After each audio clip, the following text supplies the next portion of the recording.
We are 1 month to the day from the NFL draft, so let's do some draft prep for the big day by taking a close look at the quarterbacks. J-Mac is here, Dan Orlovsky is here, and Ty Simpson has been a fascinating person in this draft, going back to the middle part of the season where he seemed to be trending towards QB1. Yeah. And then the season went on, and there became no question that Fernando Mendoza is going to be the first quarterback taken in this draft. Certainly that is at least the conventional wisdom, and Ty Simpson could fall anywhere in the first round. You have looked at the tapes. What are you seeing?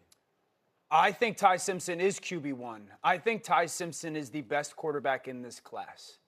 I think when you look at the body of work and what was asked of these two quarterbacks, you have to start with the question, who needed to do more to carry their football team to play well? Ty Simpson, and it's not close between those two quarterbacks. Who took more games over throughout the course of the season?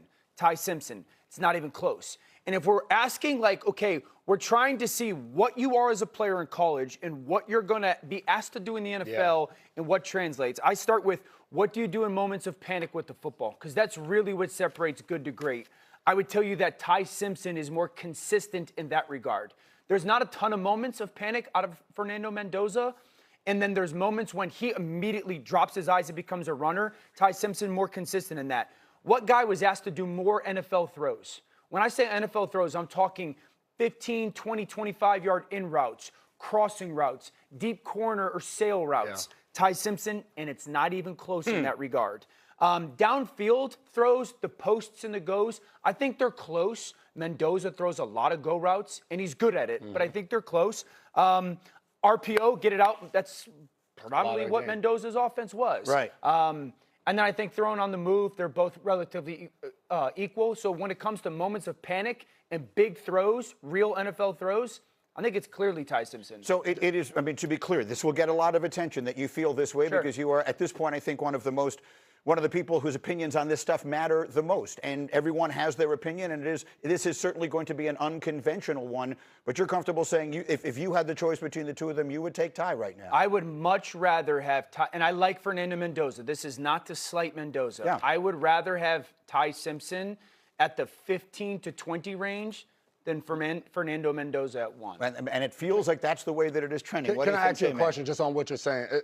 Are you slighting Mendoza because of how good his team was, that he maybe wasn't asked to do some of those things? Because for Indiana to win these football games, we don't necessarily need you to make some of these throws because whatever our game plan is going to put us in. Like, is that a slight to Mendoza? Well, or what you're saying is that I don't see the translation of him maybe being able to do some of those things at the next level? It's not a slight to Mendoza. It's the reality. Yeah. It's hard to find one game that you sit there and go, Mendoza was the best player on the field. Either team. Maybe the Ohio State Big Ten title game, and even then there's like 2 throws in that game. But you go cut on the Vandy, Missouri, Wisconsin, first Georgia game, you're going, Ty Simpson looks like the best player in the field, and the only reason Alabama's in the game. And so he just wasn't asked to do a lot. And so I think it's really hard to watch the tape from Indiana this year and sit there and go, all the things that we're going to ask the number 1 pick.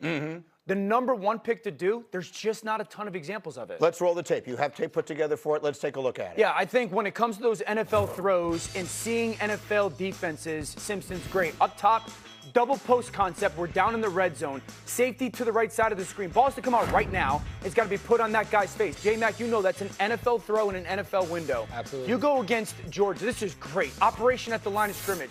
Ty Simpson sees pressure off of his right. I want to change the play. I now have to communicate to everybody, go to a different play, go to a different play. Now watch the defense. They're also going to change as well. So it went from pressure to now looks like man-to-man, meaning one safety in the middle field, everybody's playing a guy. Ty Simpson then has to change the play again. All right, we want to change the play to a different option. The defense is showing me one safety, man-to-man. Let's throw an out route. Look at the defense again. They're all changing once again. This is the processing and information. He wants to throw an out route versus man coverage to the bottom of the screen. It's 3rd and 5. The defense is going to play cover 2, not man. Safety go to the half in zone. Corner sit there. Can't throw the out route. You got to rip the whole shot. That is elite quarterback operation. Yeah. And here's the difference maker for me also. I know from tape Ty Simpson can process information pre and post snap. From Mendoza's tape, I know he can process information pre-snap He's not asked to process a ton of information post-snap. Because he plays for Alabama, you've probably seen him play a lot on TV. Ty Simpson started just 1 year. He's been there for several years, but started just 1 year. His dad has been for 20 years a head coach on the collegiate level at UT Martin, so football is in the family blood, all the rest of that.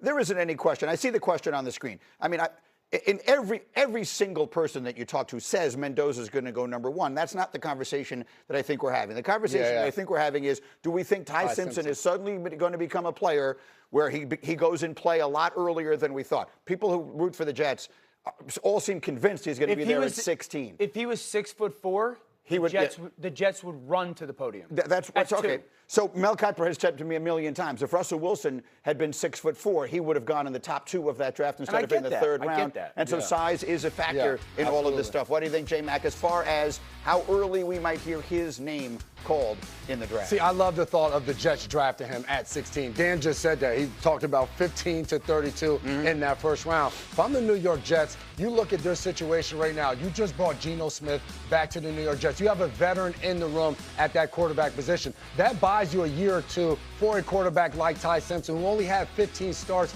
in college. And to Dan's point, that last play was unbelievable, the back and forth, and that's the chess match that goes on within an NFL game.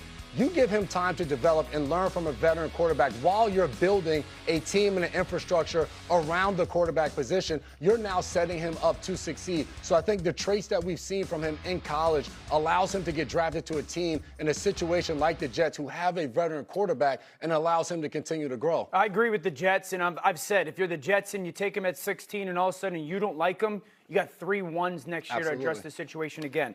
I've said this, Cardinals trading back and acquiring him, I like at some point in the middle to the later part of the first round. I think Minnesota's absolutely in conversation. I know that might sound outrageous. They absolutely should be in conversation. They've got a lot of quarterbacks already. Miami should be in conversation. Atlanta probably can't get him because they don't have a first-round pick. I don't think the Steelers are going to take him because I think Aaron's going to play for them and the Jets. So I think there's 4 or 5 teams that are just going to get into that conversation. I ask you this as a Jets fan. Yeah. If I told you you were going to draft Baker Mayfield at 16, would you take it? Yes, of course. Brock Purdy at 16, the player that he's turned it? into. Yes, of course. That's who this young man reminds me of. Yeah, I think the interesting question, 16 is the exact middle point of the first round. It's a fascinating, will he be gone by the time we get to the midway point of the first round? Fascinating to me that you just said Pittsburgh, but said I think Aaron will be back, so they won't draft him. To me, if Aaron is back, it makes sense to draft him because now you have that veteran in the room where you don't have to play right away. There's been a lot of things that make sense in Pittsburgh a couple years. That don't always happen. Okay, a fascinating take there. I don't think you're the only person who feels that way. Let me run the floor through the women's NCAA tournament. Of course, the action continues today. We had a buzzer beater yesterday in Minneapolis. A Maya battle here. Fadeaway jumper as time expires. Minnesota beats Ole Miss 65-63. Golden Gophers in the Sweet 16 for the first time in 21 years. Let's go to Baton Rouge.